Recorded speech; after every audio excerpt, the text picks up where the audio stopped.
বুখারী এবং মিশকাতে 2761 নম্বর হাদিস। عن أبي هريرة رضي الله تعالى عنه قال قال رسول الله صلى الله عليه وسلم আবু হুরায়রা রাদিয়াল্লাহু তাআলা আনহু বলেন রাসূল সাল্লাল্লাহু আলাইহি ওয়াসাল্লাম বলেছেন ইয়াতি আলান নাসি জামানুন লা ইউবালিল মারউ মা আখাযা মিনহু আমিনাল হালালি আমিনাল হারাম।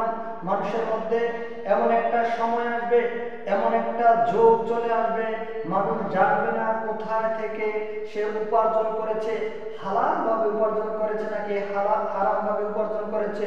সম্মানিত মুসলিম একরাম, আল্লাহ সুবহানাহু ওয়া তাআলা কোরআন কারীমের সূরা বাকারার 167 নম্বর আয়াতে, সূরা বাকারার 167 নম্বর আয়াতে মহান আল্লাহ ইরশাদ করেন, ইয়া আইয়ুহান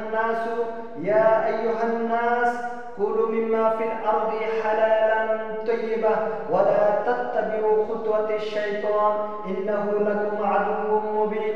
আল্লাহ তাআলা বলেন, ইয়া আইয়ুহান নাস, হে পৃথিবীর মানুষ সকল, কুলু মিম্মা ফিল আরদি হালালান তাইয়্যিবা, পৃথিবীর মধ্যে যে সমস্ত হালাল এবং পবিত্র রুজি রয়েছে সেগুলো থেকে তোমরা ভক্ষণ করো।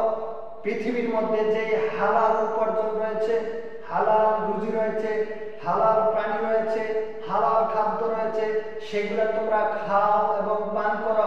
হালালান তাইয়্যিবা, আল্লাহ তাআলা বলেন যে তোমরা হারাম খেও না। ওয়ালা তাত্তাবিউ খুতুওয়াতিশ শাইতান ইন্নাহু লাকুম আদুউম মুবিন, হারাম খেয়ে তোমরা শয়তানের পথ অনুসরণ করো না, নিশ্চয়ই সে তোমাদের প্রকাশ্যতম দুশমন।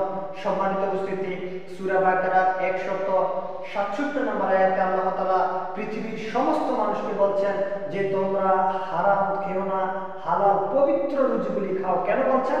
অপবিত্র খেয়ে আল্লাহ তাআলা বলছেন তোমরা তোমাদের দেহকে ধ্বংস করে দিও না।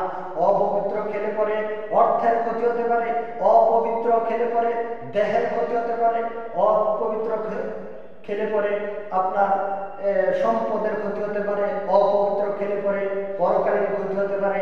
তাই আল্লাহ তাআলা বলছেন তোমরা পবিত্র রুজি খাও, পবিত্র থেকে আহার করো।